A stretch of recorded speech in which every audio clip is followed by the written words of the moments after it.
રાત્રિના 9:30 વાગ્યા હતા. ડૉક્ટર સાહેબ ઘરે બેઠા શરાબ પી રહ્યા હતા અને ટીવી જોઈ રહ્યા હતા. ડૉક્ટર સાહેબનો આ રોજનો નિત્યક્રમ. ડૉક્ટર સાહેબનો સ્વભાવ અડિયલ જેવો હતો અને એના સ્વભાવને કારણે જ 32 વર્ષે પણ એમના લગ્ન નહોતા થયા. ઘરે કામવાળી આવે, ઘરનું કામ કરે અને સવાર સાંજની રસોઈ બનાવી જાય. ડૉક્ટર સાહેબને એક નાનો ભાઈ હતો, રાજન. એનું કામ ડૉક્ટર સાહેબથી વિપરીત. રોજ રાત્રે દોસ્તો સાથે પાર્ટી કરવાની અને મોજ મસ્તી કરવાની, અને હંમેશા રાત્રે લેટ જ આવતો. અને એટલે જ બંને અઠવાડિયે માંડ એકવાર ભેગા થતા હશે. ડૉક્ટર સાહેબ એને ખૂબ પ્રેમ કરતા હતા, કારણ કે એની સિવાય ડૉક્ટર સાહેબનું બીજું કોઈ નહોતું. ડૉક્ટર સાહેબનું ઘર શહેરથી દૂર શાંત એરિયામાં હતું. ડૉક્ટર સાહેબ સવારે 8થી સાંજે 8 વાગ્યા સુધી હોસ્પિટલમાં જ રહેતા. હોસ્પિટલમાં પણ એમના કડક સ્વભાવના કારણે આખો સ્ટાફ એમનાથી ડરતો. ડૉક્ટર સાહેબને રાત્રે ઇમરજન્સીમાં આવવાનું થાય એટલે સખત નફરત, કારણ કે રાત્રે એનો પ્રોગ્રામ ફિક્સ હોય પીવાનો. સ્ટાફને ચોખ્ખું જ કહી દીધેલું, ગમે તેવી ઇમરજન્સી હોય તોય રાત્રે હું નહીં આવું. 3 મહિના પહેલા જ એક 15 વર્ષના કિશોરે રાત્રે સમયસર ઇલાજ ન મળવાને કારણે જીવ ગુમાવ્યો હતો. જોકે ડૉક્ટર માટે આ કોઈ નવી વાત નહોતી. આવી તો 3-4 ઘટના અગાઉ બની ચૂકી હતી.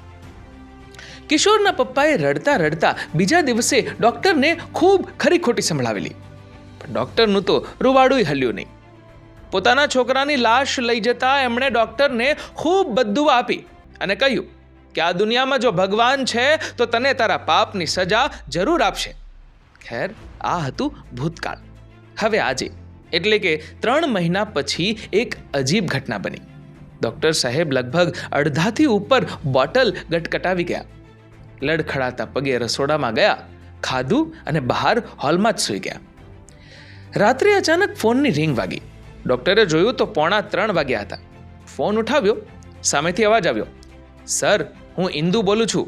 એક ટેક્સીવાળો એક અજાણ્યા યુવાન છોકરાને બેહોશીની હાલતમાં લઈને આવ્યો છે. નોર્મલ એક્સિડન્ટ હતું. અમે ડ્રેસિંગને એવું તો કર્યું, એને સારું જ હતું, પણ અત્યારે અચાનક એની તબિયત બગડવા લાગી છે. તમે આવી જાવ જલ્દીથી. એણે ખૂબ નશો કર્યો હોય એવું લાગે છે. કંઈક બોલે પણ છે, પણ સમજાતું નથી શું બોલે છે. અને ડૉક્ટર ગુસ્સે થઈ ગયા. મૂર્ખ છોકરી, તને કોણે કીધું હતું રાત્રે પેશન્ટ લેવાનું? સોરી સર, મારું નવું જોઈનિંગ છે અને મને સીધી નાઇટ ડ્યુટી પર લગાવી દીધી છે. મને નહોતી ખબર. એ હું કાંઈ નથી જાણતો. તારે જે કરવું હોય તે કર. સવાર સુધી અને જેમ ટ્રીટ કરવો હોય તેમ કર. હું સવાર સુધી તો આવીશ જ નહીં, અને હવે મને ફોન પણ ના કરતી. 10 મિનિટ પછી પાછી રિંગ વાગી. ડૉક્ટરે ગુસ્સામાં ફોન કાપીને સ્વિચ ઓફ કરી નાખ્યો. સવારે ડૉક્ટર હોસ્પિટલ પહોંચ્યા. હોસ્પિટલમાં સન્નાટો છવાઈ ગયેલો. ઓફિસ બોયને કહ્યું, ઇન્દુ કોણ છે? મારી પાસે મોકલ એને. ઇન્દુ ઓફિસમાં આવી અને ડૉક્ટર કંઈ બોલે એ પહેલાં જ લડખડાતા સ્વરે બોલી, સાહેબ, પેલો છોકરો મરી ગયો. ડૉક્ટર ઊભા થઈ ગયા. શું? તે એને એડમિટ શું કામ કર્યો? મૂર્ખ! તમે બધા મારી હોસ્પિટલ બંધ કરાવશો. મને પહેલેથી કે શું થયું હતું? સર, એની બાઇક ટેક્સી સાથે ટકરાઈ ગયેલી અને નોર્મલ હાથ પગમાં વાગ્યું હતું. એણે ખૂબ નશો કરેલો, એટલે બેહોશીની હાલતમાં ટેક્સીવાળો એને અહીં લઈ આવ્યો હતો. એના મોબાઈલની સ્ક્રીન પણ તૂટી ગઈ હતી, એટલે અમે એના સગા વહાલાને કોન્ટેક્ટ ના કરી શક્યા. અમે ડ્રેસિંગ કર્યું અને સુવડાવ્યો.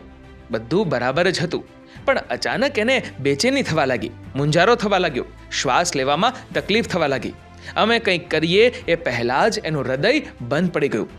મેં તમને ફોન કર્યો, પણ તમે સ્વિચ ઓફ કરી દીધો. મારા ઉપર બહુ મોટો ઉપકાર કર્યો ફોન કરીને. અરે મૂર્ખ, એને અંદરથી ઘાવ લાગ્યો હોય, અંદર બ્લીડિંગ ચાલુ થઈ ગયું હશે અને ધીમે ધીમે બ્લડ ફેફસામાં જમા થવા લાગ્યું હશે, એટલે શ્વાસ નહીં લઈ શકવાના કારણે મોત થઈ ગયું હશે. કોઈ કામના નથી તમે લોકો. ચાલ, હવે મને બતાવ લાશ. ઇન્દુએ જેવું લાશમાંથી કપડું હટાવ્યું, ડૉક્ટર સાહેબને સીધો ધ્રાસકો લાગ્યો. સીધા નીચે પડી ગયા અને જોર જોરથી રડવા લાગ્યા, કારણ કે એ છોકરો બીજું કોઈ નહીં પરંતુ ડૉક્ટર સાહેબનો નાનો ભાઈ રાજન હતો.